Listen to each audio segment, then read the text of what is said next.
I'd like to talk about Moshiach consciousness and the nature of reality. You might think that consciousness and reality don't really have much to do with each other, but they do. And really, being aware of the true nature of reality, that will help you to become more Moshiach conscious, because reality is something that we're living in, every fraction of a moment. We've got the reality of our body, the limitations of our body, our physical body, and the world we interact with. It's a world of multiplicity. It's a world of things and of people and of politics and who knows what. And it's really our worldview about that nature, about the nature of reality, which defines it, which limits it, which makes it into what it is.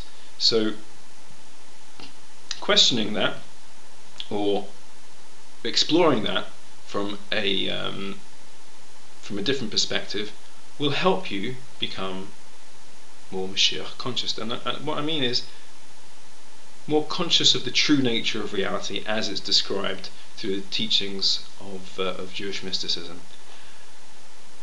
Okay, this is a pet subject of mine, so you'll have to bear with me for a second. When I went to school, I learnt that you have a nucleus of an atom, and around it you've got electrons whizzing around, kind of like planets around the sun, as we were taught in school. And atoms are the building blocks of molecules, and molecules make up different structures, and molecules make up things, and that's what everything's made of, you and me included. But more recently, they've discovered that if you look very closely at these electrons going around, they're not going smoothly around like a planet around a sun.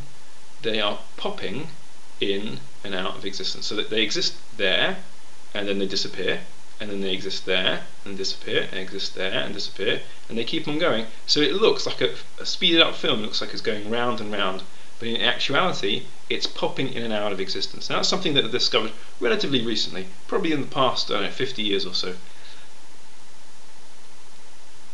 300 years ago, something very similar was said by the Baal Shem Tov, and he said, and that's the founder of modern Hasidism, he said that the world is continuously being brought into existence from nothing.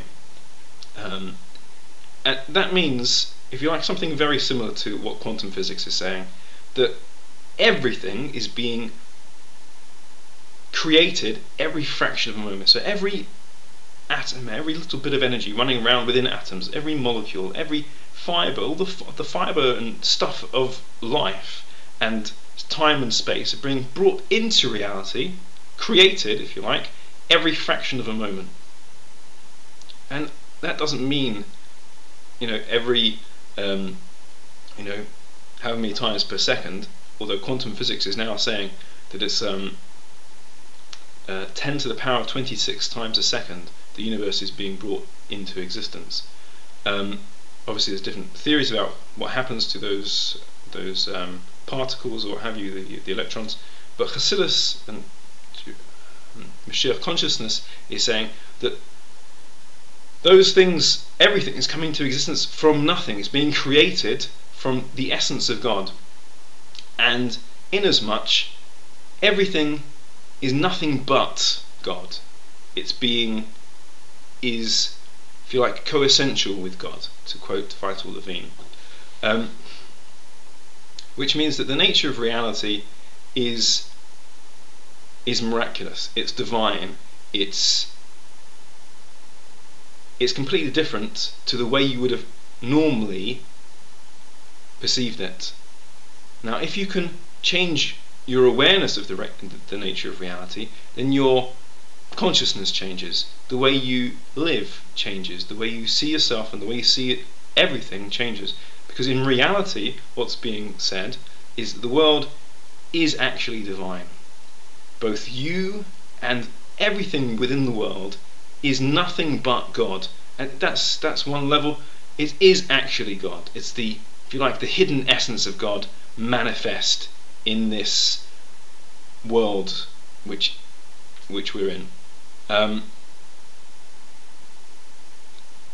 I'm going to stop there because I think my time's running out, and I'll come back to this subject some other time.